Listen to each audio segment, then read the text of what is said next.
Let's start with a real life anecdote: the Sufi master and his devout disciple. The disciple of a river saint was once told by a friend that his master was a drunkard and thus did not deserve the high esteem in which he was held. The disciple, however, did not believe his friend and rebuked him. "Why don't you see with your own eyes?" the friend pressed him. "Okay, I'll do that, but only to confute you," the disciple agreed. We will come back to our story in a while, but for now, please note that Muslim mystics or Sufis are widely regarded as prophets of interfaith harmony and religious tolerance. In life and death, Sufis constitute a great, and in some cases the only hope for the needy and the helpless. Sufi shrines attract people in drove regardless of class or creed. But despite all this, Sufism has a dark side to it as well, which we will be exploring in this video. Central to Sufism is the belief in the primacy of intuition as a source of knowledge. Intuition is also called inner knowledge, gnosis, insight, illumination, or enlightenment. The philosopher Bertrand Russell once said that intuition is essentially an intense and profound feeling with regard to what's believed about the universe without deliberation and external evidence. That is the reason intuition is vulnerable to several dangers, including, for example, that the claims based on intuition cannot be tested. Therefore, any mystic can come out with any sort of claim. Secondly, contrary to Sufi belief, knowledge based on intuition is not infallible and thus may be misleading. Love, which is essentially an intuitive experience, often begets deception. Likewise, a mystic may feel and claim of having attained illumination, but that feeling may not be more than an impression, and at times the claim is baseless and misleading on purpose. Sufi also believe that reality is one. This implies that all ethical distinctions are arbitrary. Sufis don't say that evil is good, however, they deny its reality. And fighting something unreal is of no use. That is the reason Sufism leads to ethical relativism and political quietism. According to ethical relativism, nothing is right or wrong, good or wicked objectively. The famous Sufi poet Jalaluddin Rumi once said that evil is darkness, which is not real but is absence of light. Evil thus exists only in the realm of relativity. The same thought he conveyed in different words at a different place. Bhagavad Gita, the sacred book of the Hindus, also convey the same message. Political quietism is also an important part of Sufism. The Sufi does not question the logic of the particular events as they come about, since in his worldview they represent the eternal will of the Almighty. Take, for example, the Umayyad and Abbasid regimes in early Islamic history. These two regimes were the absolutist and most oppressive.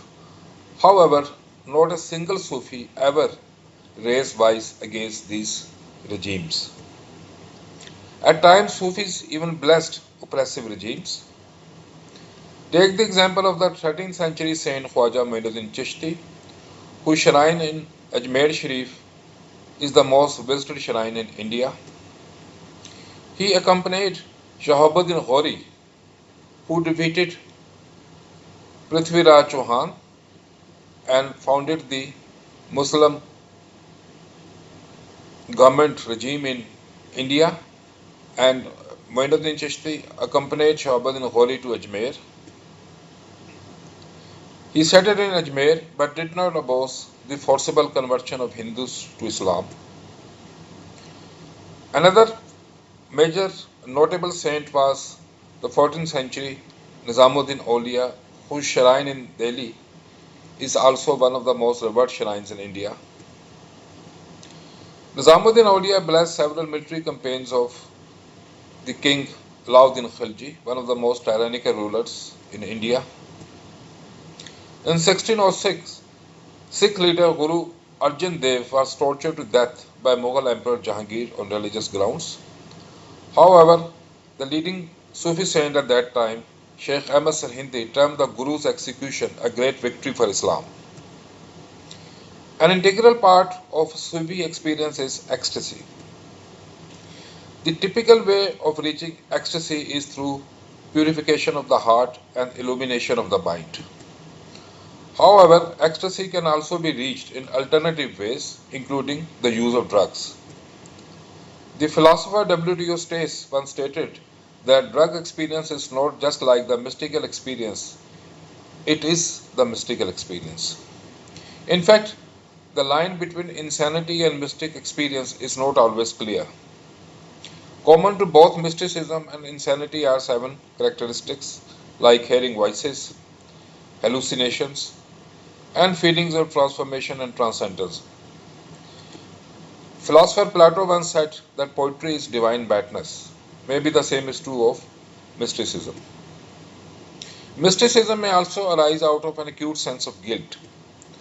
According to Sigmund Freud, the superego represents internalization of moral standards received from the family. Violation of the superego standards begets a sense of guilt. For the past several years, both India and Pakistan have seen the rise of spiritual con men who are known as Guru, Baba, Sai, Yogi, Swami, Rishi or Hazrat. There has also been the rise of hereditary saints whose claim to sainthood rests on their being descendant of a saint or custodian of a shrine and not on their knowledge or character. These saints were quoted by kings and nobility when Muslims ruled India and received large tracts of land. Later, the British let them retain their estates in return for political support. The landlord-saint combination persists in Pakistan to date. Here you can see Yusuf Raza Gilani, former Prime Minister of Pakistan and a leading politician, who is the custodian of a well-known shrine. And here is Mr. Shah Mahmood Qureshi, a leading politician and a former foreign minister, who is also the custodian of a well-known shrine. These so-called holy men provide one-window solution to every problem under the sun. Their clientele represents a cross-section of the society, including billionaires like the Ambanis and leading politicians like Benazir Bhutto, the former Prime Minister of Pakistan, who was a regular visitor to the Sufi shrines. In India, there has been the rise of billionaire Babas who become billionaire by selling goods and services. According to their followers, these holy men possess some miraculous power and esoteric knowledge which can cure any ill and resolve any problem. The miraculous powers include astral travels or being in more than one place at the same time, unlimited mind power, flying in the air, and above all, faith healing. Mysticism may also degenerate into black magic as a shortcut to raising oneself to supernatural existence. Let's complete our story. The Sufi master and his devout disciple.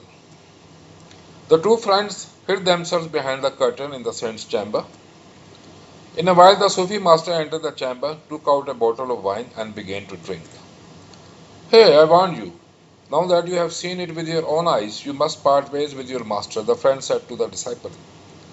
Yes, we both saw what you said, but you failed to see that the moment the wine entered the master's throat, it became the Holy Grail. The disciple replied coolly. I trust you like this video. Please subscribe to my channel, Wisdom of Life. Please do send me your comments. Thanks for your time and watching.